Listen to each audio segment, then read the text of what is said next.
History is filled with tales of epic battles and protracted conflicts, wars that stretched on for years, even decades, shaping the destinies of nations and leaving indelible marks on the world. From the drawn-out sieges of medieval Europe to the global scale of the world wars, we often think of war as a long, grueling ordeal. But not every conflict fits this mold. Imagine for a moment a war that lasted less than the time it takes to watch your favorite TV show. Just 38 minutes from start to finish. It sounds almost unbelievable, yet this is exactly what happened in 1896. The Anglo-Zanzibar War of 1896 holds the peculiar distinction of being the shortest recorded war in history. It was a blink-and-you'll-miss-it conflict. But despite its brevity, it was anything but insignificant. In fact, this brief clash was the culmination of years of political tension, colonial ambition, and local resistance.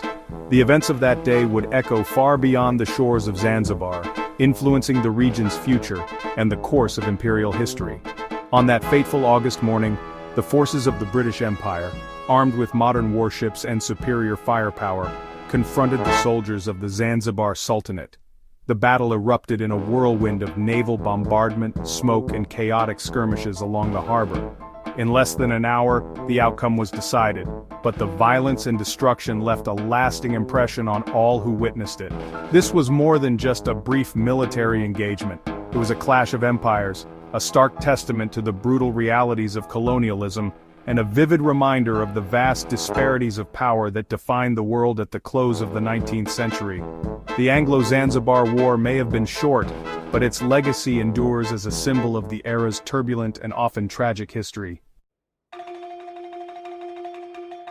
To truly understand the origins of the Anglo-Zanzibar War, we must first journey back in time to the enchanting island of Zanzibar, a lush, spice-laden paradise nestled just off the shimmering coast of East Africa.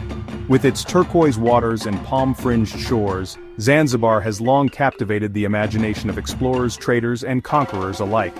Its unique blend of natural beauty and strategic location made it a coveted prize for centuries. For generations, Zanzibar thrived as a vibrant crossroads of cultures and commerce. The island's bustling marketplaces echoed with the sounds of Swahili, Arabic, Persian, Indian, and European tongues, as merchants from distant lands bartered goods and exchanged stories. Here, African traditions mingled with influences from the Middle East and Asia, creating a cosmopolitan society unlike any other in the region.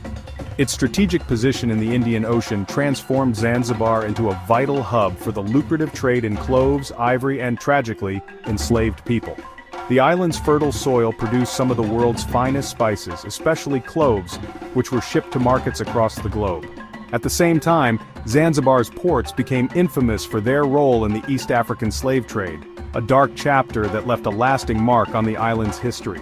This bustling entrepot, with its wealth and diversity, inevitably drew the attention of ambitious European powers. As the 19th century progressed and the era of new imperialism dawned, nations like Britain and Germany set their sights on Zanzibar, eager to expand their empires and control the riches of East Africa. Colonial officials, diplomats, and adventurers arrived, each seeking to secure their nation's interests on the island. By the late 19th century, Zanzibar found itself caught in a fierce tug-of-war between Britain and Germany, both determined to assert their dominance over this strategic gateway to the continent. The stage was set for a dramatic confrontation, one that would ultimately lead to the shortest war in history. The seeds of the 1896 war were sown in 1890 with the death of Sultan Khalifa bin Said, a ruler generally amenable to British interests. His death triggered a succession crisis, with various contenders vying for the throne. Enter Khalid bin Bargash, a strong-willed and ambitious prince who coveted the Sultanate. However, Britain, having secured a favorable agreement with Germany, threw its weight behind Hamud bin Mohammed, a more pliable candidate seen as conducive to British interests in the region. The stage was set for a diplomatic showdown. The Anglo-German Agreement of 1890 was a pivotal moment in the history of East Africa. This diplomatic pact, struck between the two European powers, essentially carved up East Africa into spheres of influence. Germany gained control over what is today Tanzania, while Britain secured its hold on Kenya and, crucially, Zanzibar. While seemingly a straightforward agreement, it had profound implications for the future of Zanzibar, placing the island firmly under the thumb of British imperial ambitions. The death of Sultan Hamad bin Thuwaini in August of 1896 presented Khalid bin Bargash with an opportunity to seize the throne. Ignoring British objections and, well, defying the Anglo-German agreement, Khalid proclaimed himself Sultan, setting in motion a chain of events that would lead to war. The British, already wary of Khalid's perceived anti-British sentiments, viewed his actions as a direct challenge to their authority. Tensions escalated rapidly as British warships converged on Zanzibar's harbor, their menacing presence casting a long shadow over the Sultan's palace. Basil Cave, the British consul in Zanzibar, found himself at the center of an escalating crisis that would soon capture the world's attention. As tensions mounted in the streets of Stone Town, Cave was acutely aware that every decision he made could alter the fate of the island. The air was thick with uncertainty, and the eyes of both the British Empire and the local Zanzibari population were fixed on him, waiting to see what would happen next. Tasked with upholding British interests and maintaining order, Cave issued a stern ultimatum to Sultan Khalid. The message was clear and uncompromising. Khalid must relinquish his claim to the throne and instruct his loyal forces to stand down by 9 o'clock in the morning on August 27th. If he failed to comply, Cave warned, the British would respond with overwhelming force. This was not an idle threat. British warships were already anchored in the harbor, their guns trained on the palace, ready to unleash devastation at a moment's notice. The clock was ticking, and the world waited to see if Khalid would back down or risk everything. Inside the palace, Khalid, surrounded by his closest advisors and emboldened by a sense of royal entitlement, refused to yield to British demands. He believed that his claim to the throne was just, and that his supporters would rally to defend him. The atmosphere in the palace was tense, with advisors urging caution while others called for resistance. Khalid, however, was determined to stand his ground, convinced that he could withstand whatever the British might throw at him. Rather than surrender, Khalid ordered his men to fortify the palace, hastily preparing for a confrontation that would soon become legendary. He underestimated the sheer scale of British military power arrayed against him, believing that his palace walls and loyal guards could hold out. As the deadline approached, the stage was set for a dramatic showdown, one that would decide the future of Zanzibar in a matter of minutes. As the deadline approached, a palpable tension gripped Zanzibar.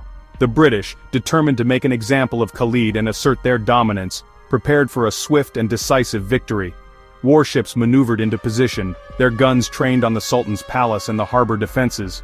On the Zanzibari side, a ragtag force of loyal soldiers and palace guards prepared for the inevitable assault, their outdated weaponry and meager numbers offering little hope of repelling the British onslaught. At precisely 9 o'clock in the morning, as the ultimatum expired, the British unleashed their firepower. The protected cruisers HMS St. George and HMS Philomel, along with the gunboat HMS Thrush, rained down a devastating barrage of shells on the Sultan's palace and the harbor defenses. The Zanzibari shore batteries, hopelessly outmatched, returned fire with a smattering of inaccurate volleys before being silenced. Within minutes, the palace was engulfed in flames, its defenders either killed, wounded, or fleeing in disarray. Amidst the chaos, one act of defiance stood out. The HHS Glasgow, the Sultan's ceremonial yacht and a symbol of Zanzibari pride, bravely engaged the British warships.